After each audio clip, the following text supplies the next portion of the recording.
Hello, Mishpucha, it's me, Courtney, America's Jewish Mother. Welcome back to my channel and Happy New Year. I'm here today to share with you my best and worst reads of 2021. So as I did last year, I have divided these into categories, and in every category I have a top three. And in a couple of categories, I also have some honorable mentions. So let's go, shall we? So, category one, the top three novels that I read in 2021 were: number 3, W.G. Sebald's Austerlitz; number 2, Cynthia Ozick's Antiquities; and number 1, Moby-Dick by Herman Melville. So I've already posted a standalone review of Moby-Dick that's just glowing and gushing and enthusiastic, which I will link down below, so I'm not going to spend too much time talking about Moby-Dick here, as I've already done that enough. But basically what I loved about this book is that it's a weird combination of slapstick comedy, homoeroticism, whale encyclopedia, and just absolutely gorgeous writing. It definitely seems like a very polarizing, love it or hate it kind of book, but I definitely loved it. It was, in fact, the best book that I read in 2021.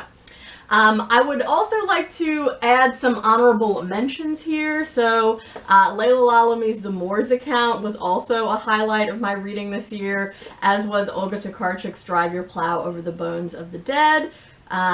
And if I were counting books that I reread in 2021, I would also add Toni Morrison's The Bluest Eye and Merle and Robinson's Gilead. But I figured for this list, it wasn't necessarily fair to count those, since I already knew that I had read them and liked them. So there you go. So moving on to nonfiction. So the top 3 nonfiction books I read in 2021 were: number 3, Masha Gessen's Surviving Autocracy; number 2, Michelle Alexander's The New Jim Crow; and number 1, Louis Menand's The Free World.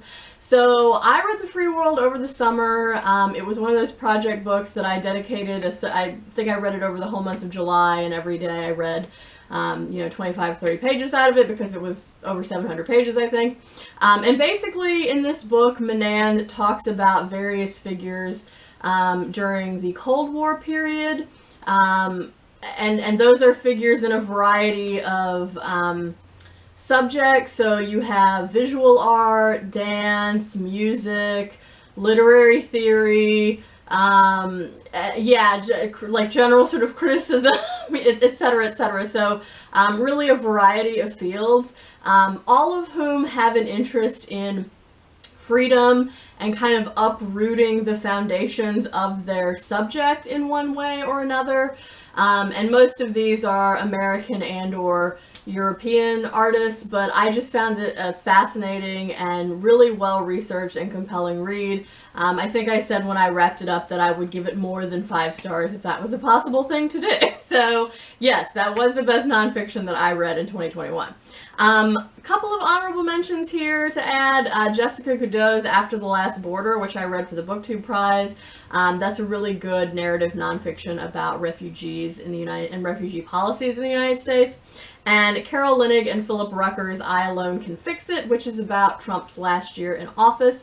Leonnig and Rucker are both longtime reporters for the Washington Post, and they had a previous book that covered Trump's first 3 years in office, and this one covers his last year and is highly focused on, obviously, the coronavirus pandemic and also the 2020 election, and it was just a really fascinating read. And as with Moby-Dick, I felt like I experienced almost every possible emotion while I was reading that book. So yeah. Okay, so I've also made a separate category for anti-racism reads, because I read, a decent number of anti-racism books in 2021 too. A tie for the number 3 spot for my best anti-racism reads this year were Robin DiAngelo's Nice Racism and Dara Horn's People Love Dead Jews; number 2, Kiese Laymon's Heavy; and number 1, Michelle Alexander's The New Jim Crow. So obviously I just mentioned The New Jim Crow in my, top 3 nonfiction of the year, so clearly it was going to take the title in Best Anti-Racism Reading.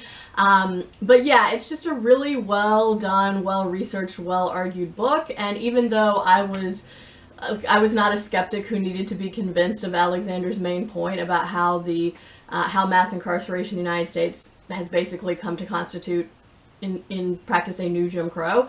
I did not really need to be convinced of that argument, but still I was impressed with the depth of her research, how well argued it was, and honestly that the problem is even worse than I knew. So yeah, I highly recommend The New Jim Crow to add to your list of anti-racism reads if you have never read it. Moving on to my top 3 poetry collections of this year. So number 3, Lucille Clifton's Mercy. Number 2, Roya Marsh's Daylight. And number 1, Heimred Becker's Transcript. So Transcript is basically found poetry from the Holocaust, and it's very powerful, very sort of gut-punching, and yeah, I would definitely recommend it to anyone who is a reader of poetry, and especially enjoys things like found poetry. It's really good. Couple of honorable mentions in poetry: Justin Phillip reads the Malevolent volume, and Jericho Brown's The Tradition, which I read fairly recently and also really quite liked a lot. So yes, recommend all of those if you are a fan of poetry. Okay. Last year I included a category for plays, but since I only read 3 plays in 2021, which is a shame, I'm not going to do a separate category for plays, but hopefully this year, when I get around to doing my best reads of 2022, there will be a play category again, because I intend to read more drama this year than I did last year. So moving on to short stories. The best short story collections I read in 2021 were number 3, Octavia Butler's Bloodchild and Other Stories, number 2, Deesha Philyaw's The Secret Lives of Church Ladies, and number 1, Danielle Evans' The Office of Historical Corrections.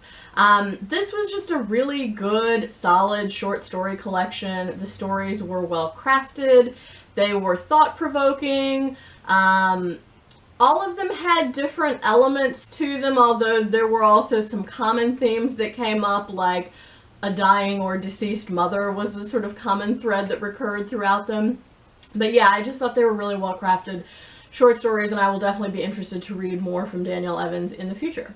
And then, at last, we come to my bottom 3 worst reads of 2021, which were number 3, Sylvia Plath's Ariel. I've already done a full video review of this where I talk about how troubled I was by her appropriation of the Holocaust. I will link that down below in case you want to watch it. Number 2, Amy Bloom's Come to Me. This was a short story collection that I read fairly early in the year, and the stories just sort of struck me as sordid and pointless. I just felt like she tried to think of the most sensational thing she possibly could to move the story forward, and I did not care for that. And number 1, Merle Feld's A Spiritual Life, which I gave 1 star to. And I've only ever given 1 star on Goodreads one other time, the whole time I've been using it. So it was clearly bad. But basically my problem with this book, which was nonfiction, sort of memoir-ish, is that she didn't know who her audience was. All the little vignettes just were sort of seemingly randomly organized and, you know, didn't have a sort of coherent or cohesive narrative arc to them. And then there was poetry that she included that she wrote herself, and it was bad. It was bad poetry. I'm sorry. It was just bad, okay? So that was the worst book that I read in 2021. May I not have a 1-star read in 2022, but I guess we'll see. So thank you for watching this. If you have thoughts about any of the books I've mentioned, please feel free to let me know that down in the comments below. Let me know what your own best reads of 2021 were, or if you have a best of 2021 video that I haven't seen yet and commented on it, please tell me so I can go watch it. I've really been enjoying those lately. Thank you for watching this. I hope everyone is staying healthy and well. I hope you're doing good reading whatever you're reading. And until next time, would it kill you to call your mother?